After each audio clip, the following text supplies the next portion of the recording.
இந்த பிரபஞ்சத்துக்கிட்ட பேச நிறைய வழிகள் இருக்கு. இதுல எந்த மெத்தட பண்ணாலும் சரி, என்னால சரியா இந்த யுனிவர்ஸ் கூட கம்யூனிகேட் பண்ண முடியல. நான் ஏன் மேனிஃபெஸ்ட் பண்ற விஷயம் எனக்கு கிடைக்க மாட்டேங்குது. லா ஆஃப் அட்ராக்ஷன் எனக்கு வேலை செய்யல. லா ஆஃப் அட்ராக்ஷன் உண்மையா பொய்யான்னு எனக்கு டவுட் வந்துருச்சு. இப்படி நிறைய பேருக்கு நிறைய டவுட் இருக்கு.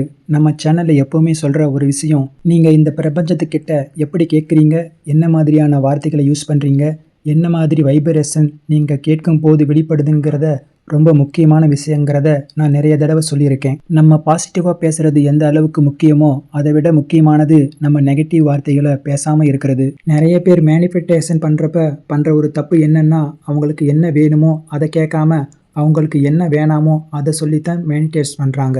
இதுதான் இதற்கான முதல் காரணம். உதாரணமாக 2 ஸ்கூல் ஸ்டூடெண்ட் எடுத்துக்கலாம். அதில் ஒருத்தங்க நான் எக்ஸாமில் பாஸ் ஆகணும் அப்படின்னு நினைக்கிறாங்க. ஆனால் இன்னொருத்தங்க நான் எக்ஸாமில் ஃபெயில் ஆகிடக்கூடாது அப்படின்னு நினைக்கிறாங்க. இந்த 2 பேருமே சொல்கிறதுமே ஒரு மீனிங் தான். ஆனால் பாஸ் ஆகிடுவேன்னு இந்த யூனிவர்சர்கிட்ட கேட்கறது பாசிட்டிவான எனர்ஜியை வெளிப்படுத்தும். நான் ஃபெயில் ஆகிடக்கூடாது அப்படிங்கிறது நெகட்டிவான எனர்ஜியை வெளிப்படுத்தும்.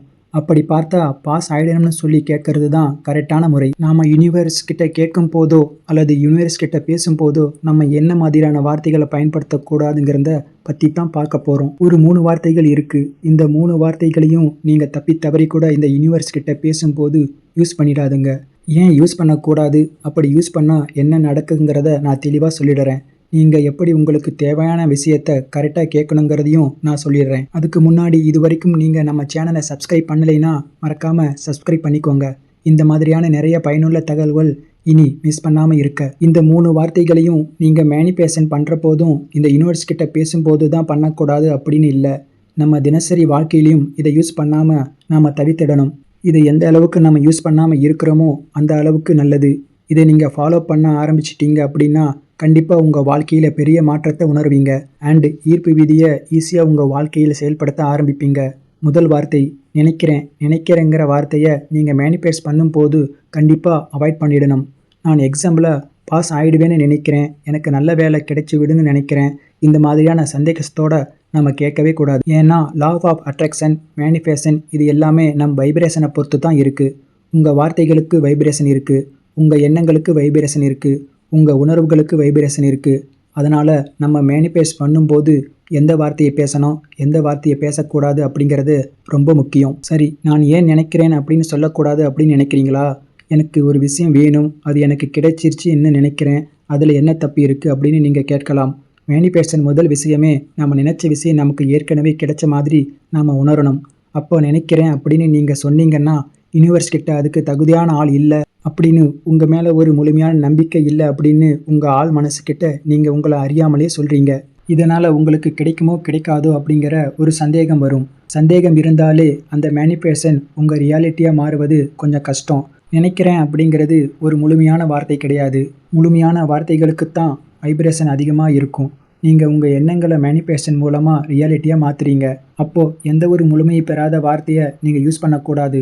ஸோ இனிமேல் நினைக்கிறேன் அப்படின்னு சொல்கிறதுக்கு பதிலாக இது ஏற்கனவே நடந்துக்கிட்டு இருக்குது அப்படிங்கிற மாதிரி ப்ரெசண்டில் சொல்லுங்கள். உதாரணத்துக்கு நான் என்னுடைய எக்ஸாமில் பாஸ் ஆகிடுவேன்னு நினைக்கிறேன் அப்படின்னு சொல்கிறதுக்கு பதிலாக நான் ஆல்ரெடி பாஸ் ஆகிட்டேன் அப்படின்னு உங்களுக்குள்ளே நீங்களே சொல்லிக்கோங்க.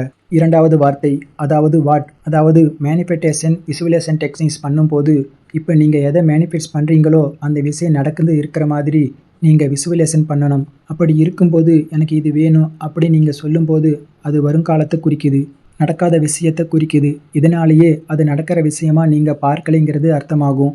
சரி, இதுக்கு என்ன வித்தியாசம்? நடக்க போகிறது தானே வேணும்னு சொல்கிறேன், அதில் என்ன தப்பு இருக்குன்னு நீங்கள் கேட்டால் உங்கள் வைப்ரேஷன் ஃப்ரீக்வன்சி தான் அதற்கான சரியான பதில். உங்கள் வாழ்க்கையில் நடக்க போகிற விஷயத்தை ஆல்ரெடி நடந்த மாதிரி இந்த இடத்துல இருந்து நீங்கள் உணர்ந்தீங்க அப்படின்னா உங்களுக்குள்ள ஒரு சந்தோஷம் கிடைக்கும், ஒரு பாசிட்டிவான வைப்ரேஷன் உங்களுக்குள்ள உருவாகும். அதுவே எனக்கு இது வேணும், எனக்கு இது கிடைச்சா நல்லா இருக்கும் அப்படின்னு நீங்கள் கேட்டிங்கன்னா அது உங்களுக்குள்ள ஒரு பயத்தை உருவாக்கும், ஒரு ப்ரெஷரை உருவாக்கும். இது எனக்கு வேணும்னு சொல்கிறதால ஒரு சர்டன் பாயிண்ட் ஆஃப் டைமில் அது உங்களுக்குள்ளேயே ஒரு சந்தேகத்தை உருவாக்கிடும்.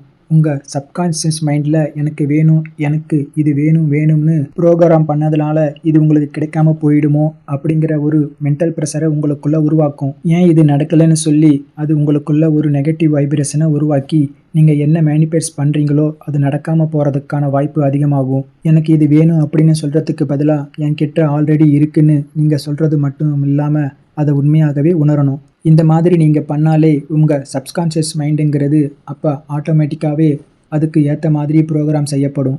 அப்போ ஆட்டோமேட்டிக்காகவே நீங்கள் மேனிஃபெஸ்ட் பண்ணுற விஷயம் சீக்கிரமாகவே உங்களுக்கு கிடைக்கும். நம்ம மேனிஃபெஸ்ட் பண்ணுறப்போ எப்போவுமே சொல்கிற ஒரு விஷயம் என்னென்னா, மைண்ட் செட் பண்ணிவிட்டு அதை அப்படியே விட்டுடுங்க, லெட் கோ பண்ணிடுங்க.